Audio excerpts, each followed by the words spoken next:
record. Fine, my day's been edited as well. Right. Glasses are on. Here we go. Okie doke, Claire. So the reason we're meeting together now is just to go back over a coaching session and to review that and see how it went. Yeah. The coaching session was with Fiona. Yeah. And the reason for the coaching session was around average handle time. This was something that you sort of asked to be involved in. Fiona's a very high performer, hits most of her objectives all of the time and consistently overachieves. However, her call durations are excessive. Yeah. So, talk to me about how you sort of approached the coaching session. Well, when I first went in, I says the reason why we were here is because it was above the company requirement. Yeah. Explained next steps what we were going to do, so we were going to go and listen to one of the calls, and I would love for us to sit and make notes to see what she could take out and how she could reduce our average handle time down, so that it's more her telling me rather than me telling her. Great stuff. So her listening to her calls, what kind of things were you hoping that she would kind of pick out from them? I was hoping that she was going to pick out where she could actually reduce it down, and I think with Fiona, she has got a guard up all the time and she doesn't think that she's doing anything that she shouldn't be and everything's perfect until she started listening to it. And although when we went into the coaching session, a guard was still up and it was a lot of firing stuff back, while she was listening to the call and making notes, it was just the expressions on her face like, oh God, why have I done that? And one of the second things she wrote down is, could have just issued a pack code, which is what it resulted in anyway. Yeah. Fantastic. So from her listening to a call, she was actually picking up some of the key messages from that conversation and thinking to herself, why have I continued to pursue this sort of line? I could have cut to the chase a lot quicker here. Without listening to it, she would have still said, no, I need to do this and this is what I do. Yeah. So I think she took quite a lot out of it, but then sort of started changing her mind to it in the coaching session. Yeah. Do you think she sort of bought in fully to your observations of her on the call or your suggestions? I think at times she didn't, but until we went back over it again. So she is now willing to change a few things and managed to get actions set. So I think it's going to be a lot longer than what a normal improving performance plan is. She's starting to reduce it down before we've even started this, and I think the more she starts listening to it, Fiona does want feedback and she does want to improve, which is that's half the battle anyway. Yeah. She's wanting the feedback, I get that. What do you think she's going to do with the feedback? I think that if on this coaching session this was just the start of it, and she set clear actions herself, and I think if she doesn't put them into place, that will be picked up by her listening to calls, and that's exactly what I'm going to be looking out for in the calls, to see if you are doing what you say you're going to do, and if you're not, then I'll question why. Yeah. If it's not reducing. I think that's great. I think for me, what I was observing from Fiona was she was very defensive.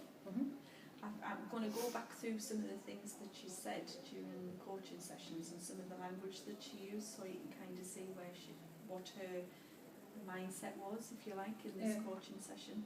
And then I'm looking for you to really drill down and uncover really where she is on the pipeline, the coaching pipeline, whether it's motivation, whether it's capability, and kind of give her some movement to go on with that. Yeah. So let's have a little recap of the session. So you did. I love the fact that you went in and set the scene first, and asked her what her objective was for around average handle time. So she knows what the expectation is. How important does she feel that average handle time is? I think she knows how important it is. Yeah. Just the way her mindset is, she does everything that she thinks is right, regardless of what is right or not. Okay. And I think it's more of a mindset with her, that she needs to change her mindset. Yeah. So she knows what the target is, and what was her acknowledgement of why she thought her call average handle time was so long? She didn't know. She said she does everything on the call, Yeah. and she's very thorough, Yeah. so that she doesn't get a further call back. And she didn't know how to reduce it. She doesn't know what she can do. Yeah. Do you think you uncovered what thoroughness meant to Fiona? I think with you observing me, you probably wouldn't have been able to pick it up, but I was in a hard position because I'm very good friends with Fiona outside of work, so I thought we understand each other. So when she says thoroughness, it means going into every single bit of detail with the customer, because she doesn't want it to affect FCI. Okay. So yeah, you're absolutely right. She did highlight to you that FCR was the reason why she goes through all of this.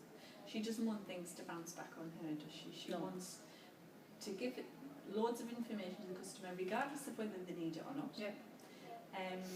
And then to make sure that there's no comeback from anybody around that. We then moved on to the call observation. How did you think that went? I think the call observation gave her a bit of insight on what people have been saying to her.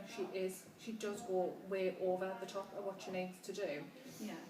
And I could see by the expression on her face, she's like, but what I liked was she had A4 piece of paper full of things, of actions. Some of them were actions and some of them were like what she'd done that was good, so that she could discuss that as well. But normally a lot of people are just going to go, but she knew. At first when I came over, I didn't really think she had anything written down because she had no paper or anything in front of her. What kind of things could you maybe have done with the coaching session to maybe get her focused on what the business is looking for in that conversation, as well as what she's looking to pick out of that, do you think? I think when I set the scene, I sort of set it as, this is the aim, what can you do about it? So she knew what she was listening out for, what she could change. Yeah. So as to what she was listening for, I think she was fully aware of it. So she had paper beside her, so that she knew that she could write it down. Okay. So have you got any reference to what she's written on her sheet, or has Fiona just got that? Fiona's got it, because we just literally come out and then we in here. But I'm in the middle of setting a performance plan up, so I'm going to ask her if I can borrow the notes. Yeah, fantastic.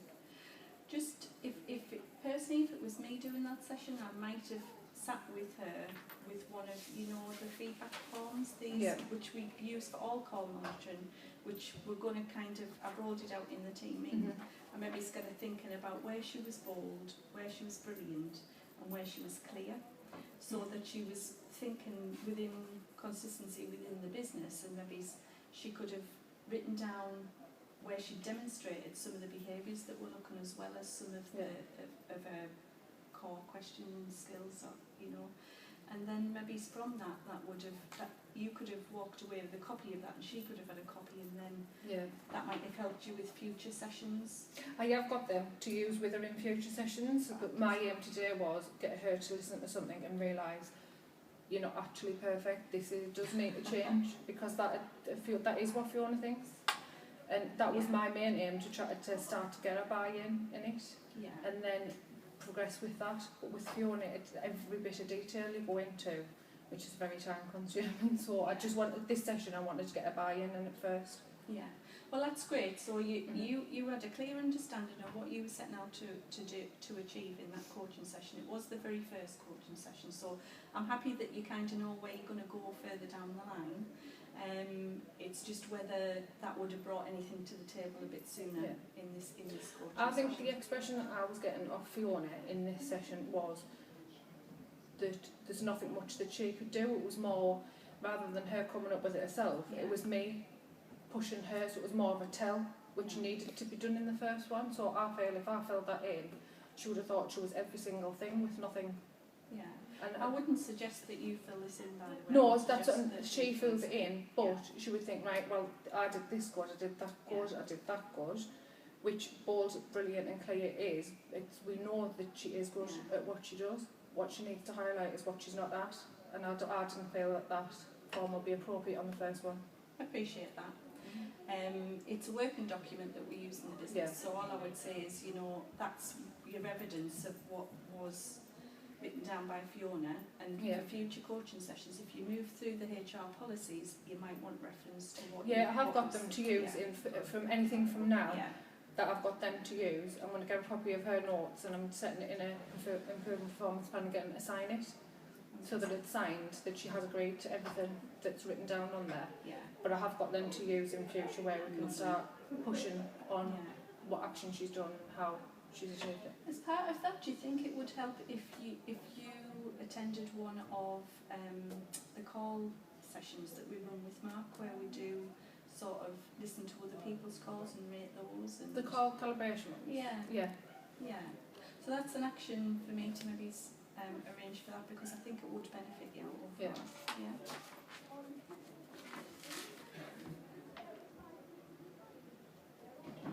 Brilliant.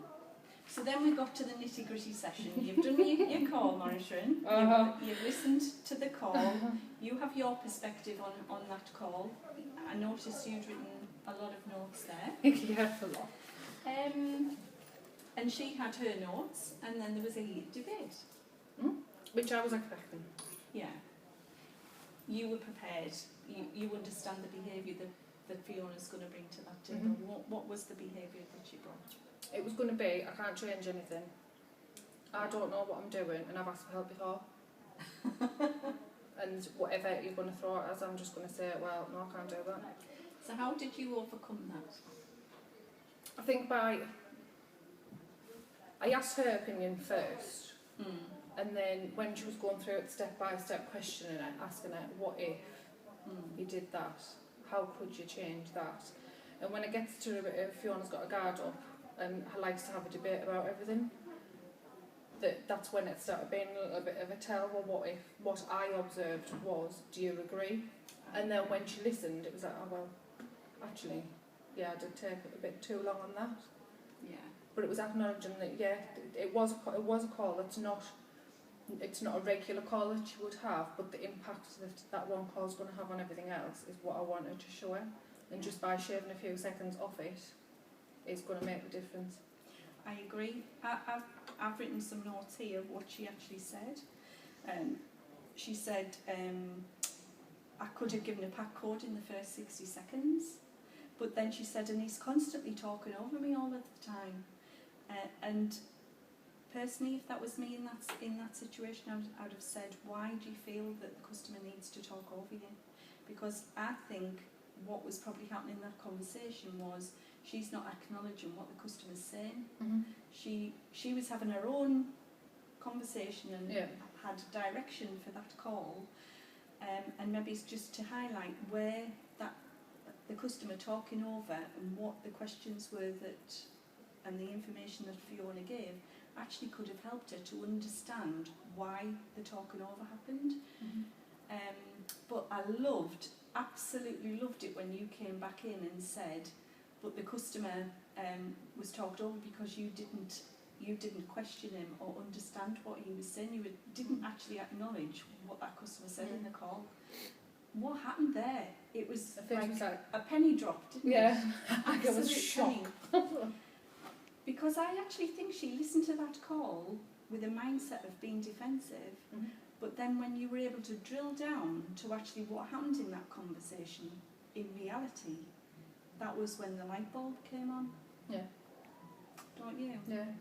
I think that's when she started buying into what I was going to say, because I think if I asked her, if I didn't actually do that, I don't think she would have set any actions. I still would have thought she walked away thinking, no, I'm great. So I think actually what you demonstrated really, really well there was the conversation style, which was to acknowledge what she's saying and then actually say, well, actually, this is what I saw. And you giving her that information back made her then, because at one stage in the coaching session, it was her steering that conversation very hard. You were listening, but you weren't able to steer the conversation, but actually as the session grew and you started to refer to your notes of what you'd observed and actually give it that insight, that's when the coaching session really See, with Fiona, I Start know she's to- very much, I want to get this off my chest and you will listen to me, and she'll not listen to anything you've got to say until she's said a piece. So I will sit there quiet and listen to everything and then think, right, so this is what you said you were doing, this is how you feel it went. Well, actually, this isn't what happened. And that's why I sat there quiet, because I thought, let you get it off your chest, then I will tell you about the observation. Yeah. Do you think the session kind of was quite long, I would say, in that second part, and getting her to acknowledge that? Do you think there was anything that you could have done to maybe facilitate that a little earlier on in the conversation? I think